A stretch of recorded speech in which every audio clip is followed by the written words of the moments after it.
जय माँ बगलामुखी, जय माँ कामाख्या देवी, जय माँ पीताम्बरा। प्रिय साधकों, आज मैं देवी भागवत महापुराण और माँ भगवती जो जगत जननी परमेश्वरी है, माँ बगलामुखी माँ की साधना के विषय में आपको जानकारी देने वाला हूँ। देखिए प्रिय भक्तजनों, साधना के कई आचार हैं। उन आचारों के आधार पर ही, उन मार्गों के आधार पर ही भगवती जगदम्बा की साधना की जाती है। सबसे पहला भाव होता है पशु भाव, जो मानव गुरु की श्रेणी में आते हैं, जो लोग इस साधना को करते, जैसे कि पशु भाव के अंतर्गत आता है जो लोग वेदों की बात करते हैं और वेदों की बात के अनुसार थोड़ी बहुत भक्ति करते रहते, साधना करते रहते, कर्मकांड करते रहते हैं। उसी प्रकार से विष्णु भगवान को मानने वाला वैष्णव आचार है, जिसमें लोग भगवान विष्णु जी की बातें करते हैं, विष्णु जी के अनुसार चलते हैं, विष्णु जी के अनुसार अमल करते हैं, लेकिन इन्हें एक शुद्ध गुरु की शरण नहीं मिलती है। वो धर्म पुराण शास्त्रों में जो भगवान विष्णु जी के बारे में वर्णन मिलता है उसी के अनुसार चलते हैं। और उसके बाद भगवान शिव के सेव आचार आता है, अर्थात तो सेव धर्मों को मानने वाले लोग। ऐसे लोग जैसे प्रदीप मिश्रा जी हैं, उन्होंने कहा कि 1 लोटा जल चढ़ाओ, तो 1 लोटा जल चढ़ाएंगे, बेलपत्र चढ़ाएंगे। तो इस प्रकार से मानव गुरु की श्रेणी में जो लोग आते हैं वो पशु भाव में पूजा करते रहते हैं। साधना का पहला भाव पशु भाव है, अर्थात दिन में कम से कम आधा घंटा 1 घंटा समय निकालकर पूजा करना। लेकिन इसके ऊपर जो दूसरा भाव आता है वीर भाव, अर्थात कि मरता क्या नहीं करता, जिसको भगवान परमात्मा के दर्शन की प्यास लगी वो उनकी साधना करते रहता है, उनकी तपस्या करते रहता है और अपने जीवन में जिन उद्देश्यों की रचना करता है, जिन उद्देश्यों की पूर्ति करना चाहता है उसे कर लेता है। तो वीर भाव में सबसे पहला भाव आता है दक्षिण मार्ग, फिर मध्यम मार्ग, फिर वाम मार्ग। तो दक्षिण मार्ग वाले लोग एक सिद्ध गुरु की शरण में जाते हैं और उनसे मंत्र लेकर, उनसे विधि लेकर थोड़ी थोड़ी साधना करते रहते हैं, लेकिन इनके जीवन में परमात्मा को प्राप्त करने की वह पूर्ण प्यास नहीं होती है। उसी प्रकार से मध्यम भाव में लोग थोड़ा थोड़ा साधना करते हुए आगे बढ़ते, जैसे कि बहुत सारे लोग आपको मिलेंगे कि हमने जगत गुरु शंकराचार्य महाराज स्वामी स्वरूपानंद जी से दीक्षा ले ली है, हमने वो बड़े संत महात्मा से दीक्षा ले ली है, हमने उस योगी महात्मा से दीक्षा ले ली है, लेकिन उसके बाद भी आप देखोगे कि इनके जीवन में कोई ऐसा परिवर्तन नहीं दिखेगा। ये पशु भाव से ऊपर उठ नहीं पाते हैं, ये वीर भाव को भी ठीक ढंग से समझ नहीं पाते हैं। लेकिन एक साधना का ऐसा भाव है जो वाम मार्ग के अनुसार चलता है, और उस वाम मार्ग के अनुसार जिस प्रकार से आप एक दीवार भी देख रहे हो, ये दीवार जो दिख रही है आपको, ये जो दीवार है ये बिना बिना सीमेंट की जुड़ाई के आपको दिख रही है।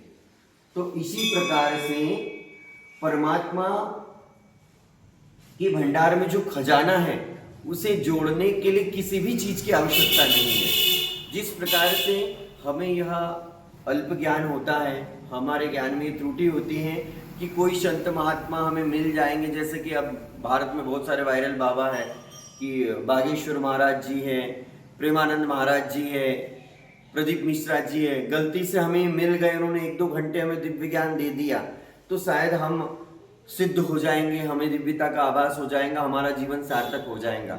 लेकिन हजारों लोग इनके पास गए, करोड़ों लोग इनके पास गए, लेकिन साधना का मार्ग इनसे प्राप्त किया, इनसे ज्ञान प्राप्त किया, लेकिन कोई भी व्यक्ति जागृत अवस्था में नहीं हुआ। अगर आप जागृत होना चाहते हो तो आपको आपकी 5 ज्ञानेंद्रिया और कर्मेंद्रियों को जागृत करना होगा, मंत्र साधना करना होगा, त्राटक करना होगा, साधना मार्ग पे आगे बढ़ना होगा।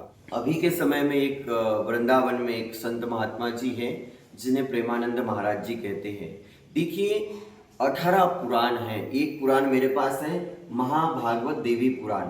अगर विष्णु पुराण को पढ़ोगे तो भगवान विष्णु जी श्रेष्ठ हैं, शिव पुराण को पढ़ोगे तो शिव पुराण श्रेष्ठ हैं, आप और भी किसी पुराण को पढ़ते हो तो उसी देवता को श्रेष्ठ बताया गया है।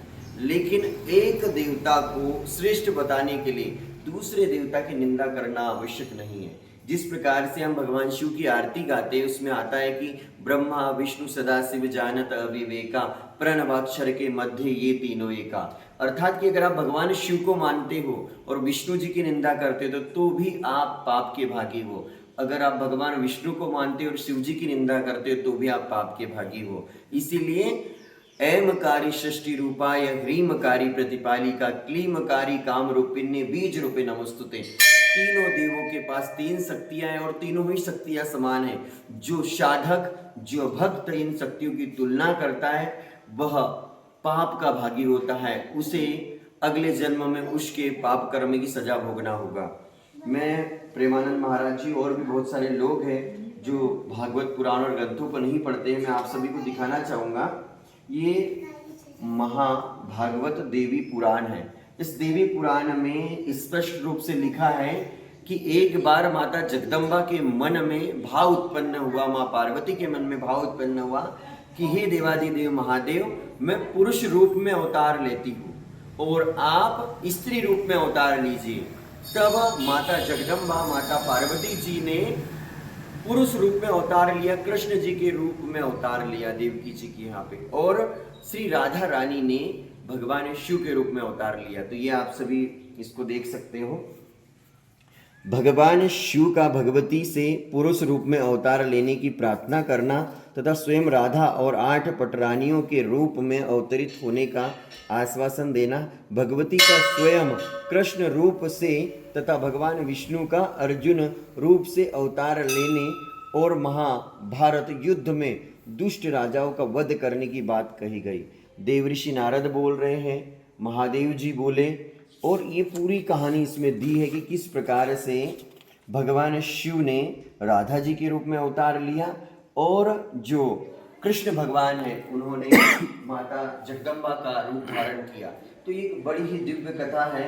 हम जब तक हमारे धर्म पुराण और शास्त्रों को नहीं पढ़ेंगे, जब तक हम हमारे धर्म पुराण शास्त्रों को नहीं समझेंगे, तब तक हम आत्मज्ञान की ओर आगे नहीं बढ़ पाएंगे।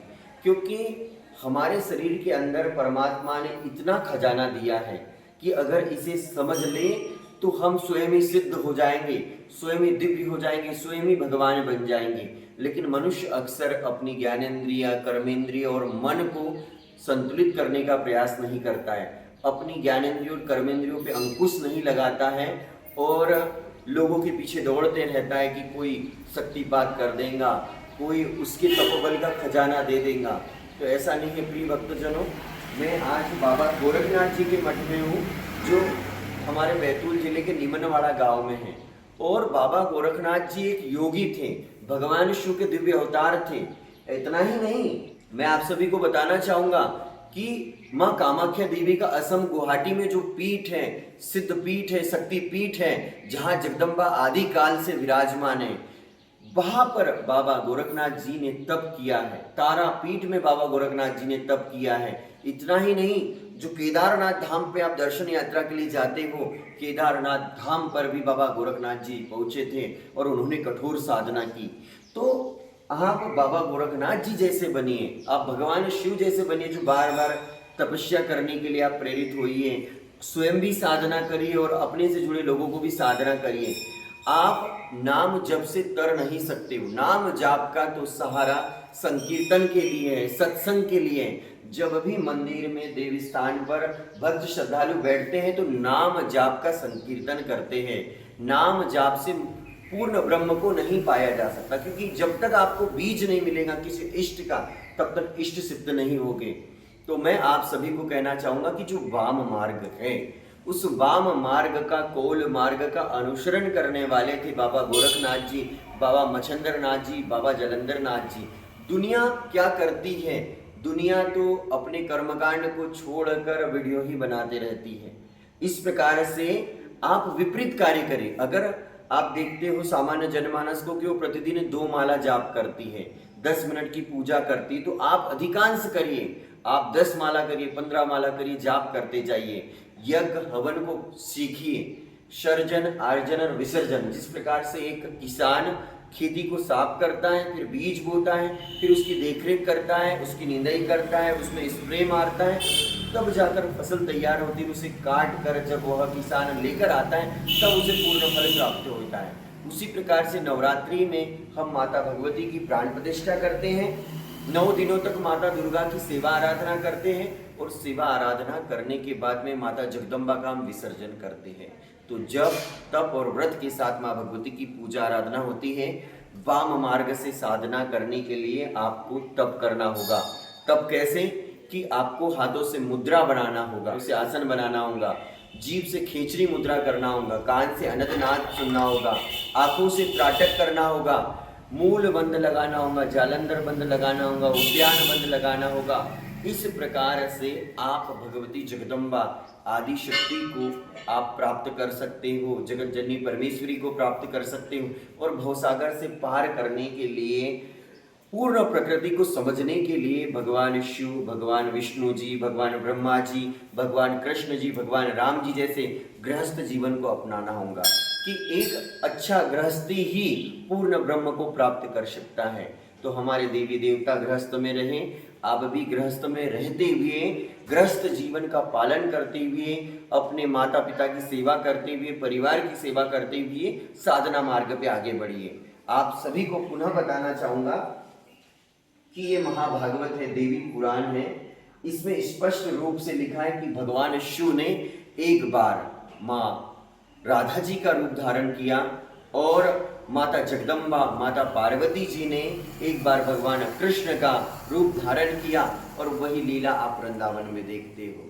तो आप सभी को, माँ बगलामुखी माँ की साधना कर रहे सभी साधकों को मैं कहना चाहूँगा कि आप तत्काल में माँ बगलामुखी माँ की कृपा को पाना चाहते हो, शिव जी की कृपा को पाना चाहते हो, तो आप हमारे माँ बगलामुखी पीठ शांगी से जुड़े। मेरे साधना की वीडियो बहुत सारे इस यूट्यूब चैनल पे डाले गए हैं, आप उन वीडियो की विजिट करिए, समझिए, जानिए और फिर आप साधना को ज्वाइन करिए। आप सभी को मैं माँ बगलामुखी साधना, भगवान बटुक भैरव की साधना, अपनी कुल स्वामिनी जो इष्ट देवी है माँ कामाख्या देवी की साधना करने के लिए आमंत्रित करता हूँ। आप सभी भक्त लोगों को बहुत बहुत बधाई, बहुत बहुत शुभकामनाएं। जिस प्रकार से ये जो दीवार आप देख रहे हो, ये बिना सीमेंट की जुड़ाई के हैं। इसी प्रकार से आप स्वयं भी एक अच्छे सदगुरु से जुड़कर अपनी ज्ञानेंद्रिय और कर्मेंद्रियों पे अंकुश लगाते हुए, साधना करते हुए, तप करते हुए, जप करते हुए आत्मज्ञान को प्राप्त कर सकते हो। आपकी महाकुंडलिनी शक्ति को मूलाधार चक्र से उठाते हुए स्वाधिष्ठान, और स्वाधिष्ठान से उठाते हुए आपको मणिपुर, मणिपुर से अनहतनाद और अनहतनाद से उठाते हुए आप उसको विशुद्ध चक्र की ओर लेके जा सकते हो। तो चिंता मत करिए, अगर वृक्ष लगाना चाहते हो तो सबसे पहले वृक्ष का बीज लाना होगा आपको। और आप सभी को मैं कहना चाहूँगा कि अगर आप मेरे वीडियो को देख रहे हो, समझ रहे हो, तो आपके गांव के पास, आपके शहर के आसपास कहीं बाबा गोरखनाथ जी का मठ होगा, तो एक बार जाइए, बाबा गोरखनाथ जी के बारे में पढ़िए।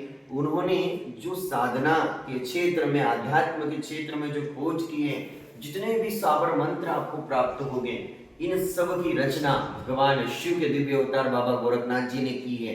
और ये बाबा गोरखनाथ जी का मठ भी आप सभी देख सकते हो। यहाँ पुस्तकालय है, बैतूल जिले के निमनवाड़ा ग्राम में बाबा गोरखनाथ जी का मठ है, जहाँ पर दिव्य ग्रंथ आपको पढ़ने को मिल सकते हैं। यही गोरखनाथ जी का दिव्य स्थान, आप सभी इसके भी दर्शन कर सकते हो। यहाँ पर जब हमारा देश स्वतंत्र नहीं हुआ था, उससे पहले से यहाँ पे दिव्य संत महात्मा और बाबा गोरखनाथ जी के अनन्य भक्त महाराज जी यहाँ पे रहते थे, और उन्हीं के नाम से इस मठ का भी नाम है, बाबा गोरखनाथ मठ के नाम से इस स्थान को जाना जाता है। जाग जाग मूलाधार निवासिनी,